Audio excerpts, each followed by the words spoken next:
Hello guys, आप लोग का स्वागत है एक नए वीडियो के अंदर। मेरा नाम है ओम और आप देख रहे हो प्रीति मैम कोचिंग सेंटर।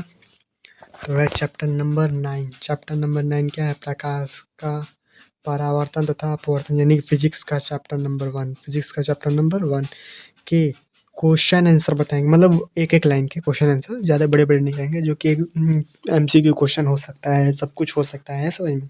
तो उसी के बारे में है, ठीक। तो चलते हैं देर न किए हुए पहला क्वेश्चन पे। पहला क्वेश्चन क्या कहते हैं, देखिए। प्रकाश की किरण गमन करती है। प्रकाश की किरण किस में गमन करती है? कोई पूछ देगा प्रकाश की किरण किस में गमन करेगी? तो सीधी रेखा में गमन करेगी। किस में गमन करेगी? सीधी रेखा में, ठीक। चलते हैं क्वेश्चन नंबर 2 पे। क्वेश्चन नंबर 2 क्या रहा है कि प्रकाश का वेग न्यूनतम होता है। प्रकाश का वेग किस में न्यूनतम होता है? तो कांच में होता है। किस में होता है? कांच में होता है, ठीक। प्रकाश का वेग किस में न्यूनतम होता है? कांच में। अब पूछिए प्रकाश का वेग निर्वात में कितना होता है? निर्वात में कितना होता है पूछे। प्रकाश का वेग निर्वात में कितना होता है? तो बोलोगे आप 3 × 10⁸ मीटर सेकेंड, ठीक। क्या बोलोगे? निर्वात में प्रकाश का न्यूनतम वेग कितना होता है? 3 × 10⁸ मीटर सेकेंड, ठीक। चलते हैं क्वेश्चन नंबर 3 पे। तो मोटर गाड़ी के चालक के सामने लगा रहता है, ठीक। तो क्या लगा रहता है? दर्पण पूछ रहा है ना, तो कौन सा दर्पण लगा होता है, ठीक। तो कौन सा होता है? तो उत्तल दर्पण लगा होता है। क्या होता है? उत्तल दर्पण लगा होता है। उत्तल दर्पण क्या होता है? उत्तल दर्पण क्या होता है, क्या आप जानते हैं? हाँ, आपकी प्रीति मैम ने बताया था कि उत्तल दर्पण क्या होता है, अवतल दर्पण क्या होता है। सबने उनने सब कुछ बताया था आप लोगों को, ठीक। तो वो वाला वीडियो जल्दी जाके देख लेना आप, ठीक। तो चलते हैं क्वेश्चन नंबर 4 की तरफ। मोटर कार के हेडलाइट में किसका प्रयोग होता है? मोटर कार के हेडलाइट में किसका प्रयोग होता है? अवतल दर्पण का। किसका प्रयोग होता है? अवतल दर्पण का प्रयोग होता है। किसका प्रयोग होता है? अवतल दर्पण का, ठीक। चलते हैं क्वेश्चन नंबर 5 की तरफ। क्वेश्चन नंबर 5 कह रहा है समतल दर्पण द्वारा बना प्रतिबिंब होता है। समतल दर्पण कैसा होता है? आप एकदम सीधा होता है, ठीक। ऐसा बना होता है समतल दर्पण, ठीक। समतल दर्पण ऐसा होता है, उस पर बना प्रतिबिंब कैसा होता है, ठीक। तो समतल दर्पण पे ऐसे प्रतिबिंब गया तो ये इधर की तरफ जाता है, ठीक। यानी कि पीछे की तरफ क्या बनता है? काल्पनिक होता है, ठीक। तो ये क्या हो जाता है आपका? काल्पनिक बनता है। कैसा बनता है? काल्पनिक बनता है, ठीक। क्वेश्चन नंबर 6 की तरफ। 6 बोल रहा है कि लेंस की क्षमता का SI मात्रक क्या है? लेंस की क्षमता का SI मात्रक क्या है, ठीक। तो SI मात्रक, लेंस की क्षमता जो होता है ना, जिस लेंस, जैसे किसी के आँख का कमजोर है उसमें लेंस लगाया जाता है, तो कैसे पता लगाते हैं? तो डायोप्टर। क्या होता है? डायोप्टर। डायोप्टर को किससे प्रदर्शित करते हैं? तो D से प्रदर्शित करते हैं। किससे प्रदर्शित करते हैं? तो D से। तो 1/F बराबर D सूत्र होता है, ठीक। 1/F इक्वल टू D होता है, ठीक। ये आपका सूत्र होता है डायोप्टर का, ठीक। चलते हैं क्वेश्चन नंबर 7 की तरफ। प्रकाश की किरण का पथ दर्शन्य वाले चित्र को कहा जाता है। प्रकाश की किरणों का पथ दर्शाने वाले चित्र को कहा जाता है। क्या कहा जाता है? तो किरण आलेख कहा जाता है। क्या कहा जाता है? किरण आलेख कहा जाता है, ठीक। जो प्रकाश की किरण का पथ दर्शाते हैं, ऐसे जैसे प्रकाश की किरण, इसी मान लीजिए सूर्य है, ठीक। सूर्य प्रकाश दे रहा है, इस प्रकाश देते, इस किरण को क्या बोलते हैं? तो इसको क्या बोलते हैं? किरण आलेख कहते हैं। क्या कहते हैं? किरण आलेख कहते हैं, ठीक। चलते हैं क्वेश्चन नंबर D के, मतलब 8वां पे। बोला है 2D क्षमता वाले लेंस का फोकसांतर होता है, ठीक। फोकसांतर होता है 2D। कितना बोला है? 2D क्षमता वाले। 2D क्या होता है आपका? D मतलब क्या होता है? अभी बताया है, डायोप्टर होता है। D मतलब क्या होता है? डायोप्टर। क्या याद करना है हमें? F याद करना है। क्या याद करना है? F याद करना है, ठीक। तो ईजी है, वो आप निकाल लोगे। तो कैसे? -50 सेंटीमीटर होता है। -50 सेंटीमीटर होता है। तो चलते हैं हम लोग क्वेश्चन नंबर 9 की तरफ। क्वेश्चन नंबर 9 कह रहा है कि किसी उत्तल लेंस का फोकसांतर 50 सेंटीमीटर है। क्या है? 50 सेंटीमीटर बोला है, ठीक। तो उसकी क्षमता क्या होगी? तो उसकी क्षमता क्या हो जाएगी? 2D हो जाएगी। क्या हो जाएगी? 2D हो जाएगी, ठीक। इसको आपको सॉल्व करना है, ठीक। कैसे सॉल्व करेंगे आपको बता दिया गया है। P बराबर सूत्र होता है 1/F, जो कि F क्या होता है?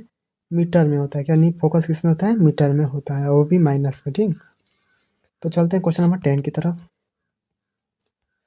किरण के मतलब प्रकाश के किरण के समूह को कहते हैं, प्रकाश के किरण के समूह को कहते हैं। ये मोस्ट इंपॉर्टेंट क्वेश्चन था, यानी कि किरण पुंज कहते हैं। क्या कहते हैं? किरण पुंज कहते हैं।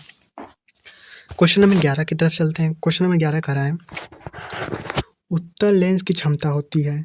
उत्तल लेंस की क्षमता कैसी होती है? ऋणात्मक होती है, धनात्मक होती है, वो होती है। तो क्या होती है? ये धनात्मक होती है। 100 में से 100 में क्या होती है? धनात्मक होती है क्षमता, ठीक। और अवतल लेंस का पुंज देगा तो क्या हो जाएगी? ऋणात्मक हो जाती है, ठीक। चलते हैं क्वेश्चन नंबर 12 पर। देखो वही आ गया। अवतल लेंस की क्षमता क्या होती है? तो ऋणात्मक, अभी बताया है आपको। क्वेश्चन नंबर 13 पे चलते हैं। उत्तल लेंस को कहते हैं, उत्तल लेंस को क्या कहते हैं? अभिसारी कहते हैं। क्या कहते हैं? अभिसारी कहते हैं। चलते हैं क्वेश्चन नंबर 14 पे। थोड़ा जल्दी जल्दी चलते हैं ना, कि वीडियो लेंदी ना रहे आपके लिए। अवतल लेंस को कहते हैं अपसारी लेंस कहते हैं। देखो अभिसारी लेंस और अपसारी लेंस क्या होता है, आप जानते हो? नहीं जानते हो? बताएं आपको अपसारी लेंस और अपसारी लेंस क्या होता है। देखिए अभिसारी लेंस, पहले वाले का बता रहा हूँ। ये नहीं कि ये आपका हो गया लेंस, उत्तल लेंस ऐसा ही बनता है ना। ये हो गया लेंस के बीचों बीच का ये देखो किरण जा रही है, ठीक। और ये एक बिंदु हो गया। ये सारी किरणें एक बिंदु पे जाके केंद्रित करेगी, ठीक। इसे कहते हैं उत्तल लेंस, यानी कि अभिसारी लेंस, ठीक। अब अपसारी में क्या होता है? ऐसा होता है अभिसारी, देखो, ठीक। इसमें सभी किरणें जाएगी ऐसे, ठीक। लेकिन कैसे हो जाएगी? यहाँ से ऐसे भाग जाएगी, कुछ ऐसे भाग जाएगी, कुछ इधर भाग जाएगी। आया समझ? ये बीच वाली सीधी हो जाएगी। इसे कहते हैं अभिसारी अपसारी लेंस, ठीक। यही अंतर होता है, ज़्यादा कुछ अंतर नहीं होता है। तो क्वेश्चन नंबर 15 पे चलते हैं। निम्नलिखित में से कौन सा पदार्थ लेंस बनाने के लिए उपयुक्त नहीं होता है, किया जाता है? जैसे मिट्टी, ठीक। मिट्टी सूत मतलब उसमें आएगा, मिट्टी से नहीं बन सकता लेंस ना। कांच से बनता है, ठीक ना। मिट्टी से कभी नहीं बनेगा, ठीक ना। चलते हैं 16 नंबर क्वेश्चन पे। किसी दर्पण में हमेशा वस्तु से छोटा प्रतिबिंब होता है। किसी दर्पण में वस्तु से छोटा प्रतिबिंब होता है, तो कैसा? उत्तल दर्पण का। कैसा, कौन सा दर्पण होगा? वो उत्तल दर्पण होगा, ठीक। उत्तल दर्पण में क्या होता है? वस्तु से छोटा प्रतिबिंब बनता है, ठीक। और वस्तु से बड़ा किसमें बनता है? अवतल दर्पण में। देखो वही चीज आ गया 70 नंबर क्वेश्चन में। किस दर्पण में से वस्तु का बड़ा प्रतिबिंब बनता है? तो अवतल दर्पण में, ठीक। क्वेश्चन नंबर 18 की तरफ चलते हैं।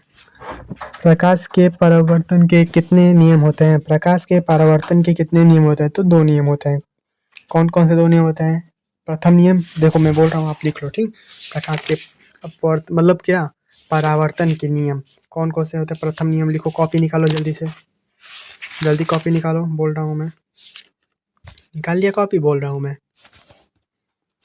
था परावर्तित किरण तीनों एक ही तल में होते हैं। पहला नियम ये है, आपतित किरण आपतन बिंदु पर अभिलंब तथा परिवर्तन किरण तीनों एक ही तल में होते हैं। देखो कैसे होते हैं। ये मान के चलो, ये आपका वो हो गया, समतल हो गया ऐसा, ठीक। ये हो गया आपका आपतित किरण, मतलब आती हुई किरण, और मतलब ये जाती हुई, इसी मतलब चली जाती है, ये परावर्तन किरण हो गया, ठीक। ये आपतन हो गया, ये परावर्तन हो गया, और इस पे ये अभिलंब हो गया, ठीक। ये इसी को बोल रहा है आपको, तीनों एक ही बिंदु पे है, तो ये वाला एक ही बिंदु हो गया, ठीक। इस बिंदु को क्या बोलते हैं? आपतन बिंदु कहते हैं, ठीक। अब चल तो दूसरा नियम लिखो। दूसरा नियम क्या बोलता है? दूसरा नियम ये है, आपतन कोण का मान सदैव परावर्तन कोण के बराबर होता है। अब देखो इसमें आपतन कोण क्या है, परावर्तन कोण कहाँ है, ठीक। तो ये वाला आपतन कोण हो जाता है, यानी कि आई, ये हो जाता है परावर्तन कोण, यानी कि आर। आया समझ में? तो यही 2 नियम है आपके प्रकाश के परावर्तन के नियम, ठीक। चलते हैं क्वेश्चन नंबर 19 की तरफ। जब प्रकाश की किरण हवा से कांच में प्रवेश करती है तो मुड़ जाती है। कहाँ मुड़ जाती है? तो अभिलंब के निकट मुड़ जाती है। चलते हैं क्वेश्चन नंबर 20 की तरफ। फोटोग्राफी कैमरा का अधिदृश्यक होता है। फोटोग्राफी कैमरा का अभिदृश्यक होता है कैसा? तो उत्तल लेंस जैसा होता है। कैसा होता है? उत्तल लेंस जैसा होता है। क्वेश्चन नंबर 21 की तरफ चलते हैं। साइड मिरर के रूप में प्रयोग किया जाता है। साइड मिरर यानी कि हेडलाइट वाला साइड में जो होता है, ठीक ना, तो उसको क्या बोलते हैं? साइड मिरर, मतलब गाड़ी के। तो उसमें कौन सा लेंस दर्पण यूज करते हैं? तो उत्तल दर्पण यूज करते हैं। वैसा उत्तल दर्पण, ठीक। 22 नंबर क्वेश्चन पे चलते हैं। एक अवतल दर्पण की फोकस दूरी 10 सेंटीमीटर है, उसकी वक्रता त्रिज्या ज्ञात करना है। ठीक, तो अवतल दर्पण फोकस दूरी देखो, फोकस दूरी 10 सेंटीमीटर है तो उसकी वक्रता त्रिज्या ज्ञात करना है। ठीक, तो होता है एफ बराबर 2r सूत्र होता है। ठीक, एफ बराबर 2r सूत्र होता है, तो 2 का मल्टीप्लाई करोगे तो कितना हो जाएगा 10 में, तो 20 सेंटीमीटर। 23 नंबर क्वेश्चन पे चलते हैं। निर्गत किरण एवं अभिलंब के बीच के कोण को कहते हैं निर्गत कोण कहते हैं। क्या कहते हैं? निर्गत कोण कहते हैं। ठीक, तो चलते हैं क्वेश्चन नंबर 24 पे। सरल सूक्ष्म में किसका प्रयोग होता है? सरल सूक्ष्म में किसका प्रयोग होता है? तो उत्तल लेंस का प्रयोग होता है। किसमें? उत्तल लेंस का प्रयोग होता है। किस लेंस के द्वारा सिर्फ काल्पनिक प्रतिबिंब बनता है? किस लेंस के द्वारा सिर्फ काल्पनिक प्रतिबिंब बनता है? तो अवतल लेंस द्वारा। क्या होता है? अवतल लेंस द्वारा काल्पनिक प्रतिबिंब बनता है। 26 का परावर्तन के नियम से निर्धारित होती है। परावर्तन के नियम से निर्धारित होती है क्या? आपतन कोण बराबर परावर्तन। ये परावर्तन का दूसरा नियम है। क्या है? परावर्तन का दूसरा नियम है। ठीक, 27 नंबर काल्पनिक प्रतिबिंब होता है। काल्पनिक प्रतिबिंब कैसा होता है? सीधा एकदम होता है, टेढ़ा मेढ़ा नहीं जाएगा, इससे ऐसे नहीं जाएगा, एकदम सीधा जाएगा ऐसे। चलते हैं 28 नंबर क्वेश्चन पे। लेंस में मुख्य फोकस की संख्या होती है। लेंस में मुख्य फोकस की संख्या कितनी होती है? तो 2 होती है। ठीक, f1 और f2 होती है। ठीक, और यही दर्पण में पूछ देगा तो दर्पण में कितनी होती है? सिर्फ 1 होती है। ठीक, तो क्वेश्चन नंबर 29 की तरफ चलते हैं। सर्च लाइट का परावर्तन सतह होता है। सर्च लाइट का परावर्तन सतह होता है तो अवतल होता है। कैसा होता है? वो अवतल होता है। 30 नंबर, दाढ़ी बनाने में कौन सा दर्पण उपयोग किया जाता है? दाढ़ी बनाने में, दाढ़ी क्या शीशा आप मान लो, शीशा में कौन सा दर्पण उपयोग होता है? तो अवतल दर्पण। ठीक, तभी ना अपना एकदम चेहरा एक बराबर दिखाई देगा। उत्तल दर्पण में क्या होता है? वस्तु से छोटा प्रतिबिंब दिखाई देता है। ठीक, और अवतल में वस्तु से बड़ा चाहे उसके बराबर दिखाई देता है। ठीक, तो क्वेश्चन नंबर 31 पे चलते हैं। एक उत्तल लेंस की क्षमता 1 डायोप्टर है तो उसकी फोकस दूरी कितनी होगी? तो 100 सेंटीमीटर होगी। कैसे 100 सेंटीमीटर होगी आपको बता दें। P बराबर क्या होता है? 1/f, वो भी मीटर में होता है। ठीक, मीटर में होता है, तो मीटर को सेंटीमीटर में चेंज करो तो कितना होगा? 100 सेंटीमीटर होता है ना। हाँ, तो बस। किसी गोले दर्पण तथा किसी पतले गोले लेंस दोनों की फोकस दूरी 15 सेंटीमीटर है, तो दर्पण तथा लेंस में संभाव है तो दोनों अवतल ही होगा। 100% दोनों अवतल होगा। ठीक, तो चलते हैं क्वेश्चन नंबर 33 की तरफ। क्वेश्चन नंबर 33 का क्या आ रहा है? प्रकाश के अपवर्तन का नियम है। तो अब प्रकाश के परावर्तन का नियम बता दिए। प्रकाश के अपवर्तन के नियम कितने होते हैं? प्रकाश के अपवर्तन के नियम भी 2 होते हैं। कौन कौन से होते हैं वो आप लिखो, अभी बोल रहा हूँ मैं, याद रखना। ठीक, मैं देखो बताना भूल गया था। नियम तो बता ही रहा हूँ लेकिन इसके स्नेल का नियम भी कहते हैं। ठीक, तो प्रथम नियम लिखो, बता रहा हूँ मैं। तो अपवर्तन के प्रथम नियम के अनुसार बोल रहा हूँ, आप लिखो जल्दी कॉपी में। ठीक, अपवर्तन के प्रथम नियम के अनुसार आपतित किरण, अपवर्तित किरण तथा आपतन बिंदु पर अभिलंब तीनों एक ही तल में होते हैं। जैसे कि परावर्तन का वैसे अपवर्तन का था। पर द्वितीय नियम में बस आपका गलती होता है। द्वितीय नियम क्या बोलता है बस यही देखना है। आपतन के द्वितीय नियम बोल रहा हूँ, आपतन के द्वितीय नियम के अनुसार किन्हीं दो माध्यमों के बीच, चाहे किन्हीं दो माध्यमों के लिए आपतन कोण आई, आपतन कोण क्या बोलते हैं? आई, तथा आपतन हो गया, आपतन कोण आई तथा अपवर्तन कोण आर, अपवर्तन कोण आर की ज्या यानी कोष्ठ में साइन लिख लो, का अनुपात नियंत होता है, मतलब बराबर होता है, यानी कि नियंत होता है। ठीक, देखो इसका कैसे होता है? एस आई मतलब साइन आई बराबर साइन आर होता है इसका, मतलब दूसरा नियम। ठीक, तो चलते हैं तीसरा नंबर पे। किसी माध्यम के अपवर्तन का मान होता है, किसी माध्यम के अपवर्तन का मान क्या होता है? साइन आई बटा में साइन आर होता है, यानी कि उसी का, यानी कि आपतन प्रकाश के आपतन कोण के द्वितीय नियम का। ठीक, तो चलते हैं क्वेश्चन नंबर 35 की तरफ। एक उत्तल लेंस होता है क्या? बीच की अपेक्षा किनारों पर मोटा, यानी कि देखो उत्तल लेंस कैसा होता है? ये किनारा एकदम पतला हो जाता है लेकिन बीच में क्या हो जाता है? मोटा हो जाता है। ठीक, ओवल की टाइप। तो चलते हैं 36 नंबर पे। ऑप्टल लेंस का आवर्धन m बराबर होता है। आवर्धन m बराबर क्या होता है? m बराबर u/v होता है। ठीक, u/v होता है। चलते हैं 37 नंबर पे। गोलीय दर्पण में फोकसांतर एवं वक्रता त्रिज्या के बीच संबंध। तो ये मैंने अभी बताया था, r बराबर 2f होता है, बताया था ना, r बराबर 2f, यानी कि अभी आपको बताया था वक्रता त्रिज्या बराबर 2 फोकस, यानी कि वक्रता त्रिज्या में 2 फोकस आते हैं। ठीक, सोलर कुकर में प्रयोग किया जाता है। सोलर कुकर में क्या प्रयोग किया जाता है? तो अवतल दर्पण प्रयोग किया जाता है। किसमें? अवतल दर्पण, सोलर प्लेट जिसे बोलते हैं। ठीक ना। 39 नंबर देखिए क्या बोल रहे हैं। उत्तल लेंस में बना प्रतिबिंब होता है। उत्तल लेंस में बना प्रतिबिंब कैसा होता है? ठीक, वास्तविक और उल्टा होता है। वास्तविक और उल्टा होता है। देखो कैसे बनता है फोकस, देखो ये हो गया, ये ठीक, ये हो गया, यानी कि ये एफ हो गया, ये आर हो गया। ठीक, आर से मान के चलो ऐसे किया, ठीक, तो ये ऐसे ही निकल जाता है।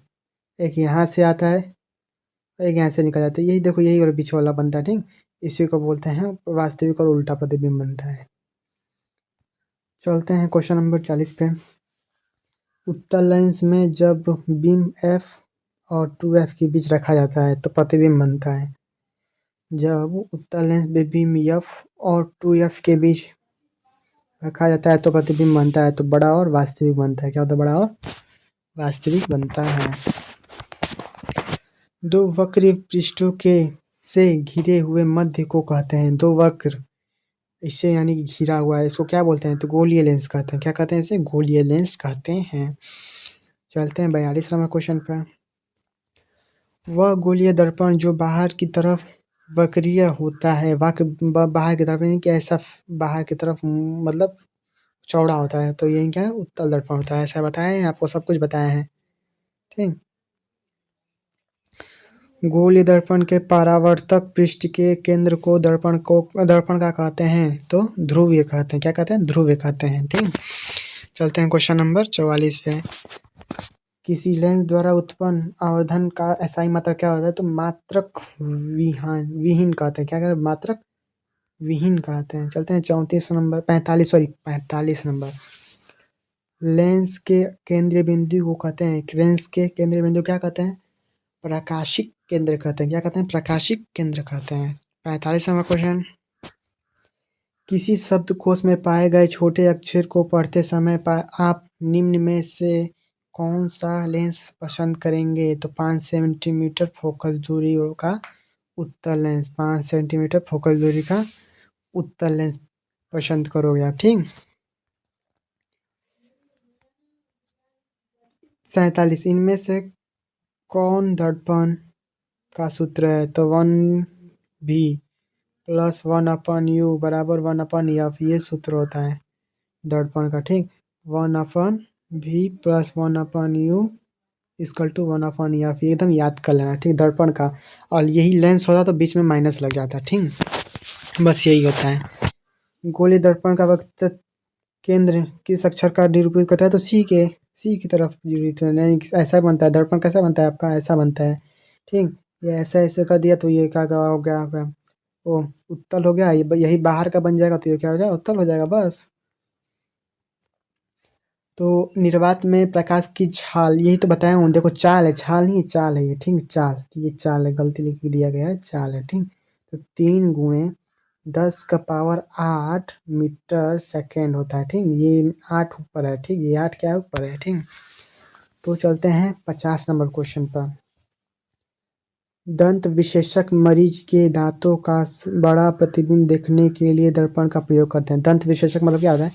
जो दांत के डॉक्टर होते हैं। ठीक, डॉक्टर मतलब क्या होता है? जानते हो, चिकित्सक जैसे बोलते हो। उसको देखने, जैसे दांत में प्रॉब्लम होता है तो किस चीज़ से देखता है? वो टॉर्च देखता है। लेकिन कौन सा शीशा? टॉर्च के अंदर वो शीशा लगा होता है, क्योंकि फोकस मतलब फोकस करता है एक ही जगह वो ना।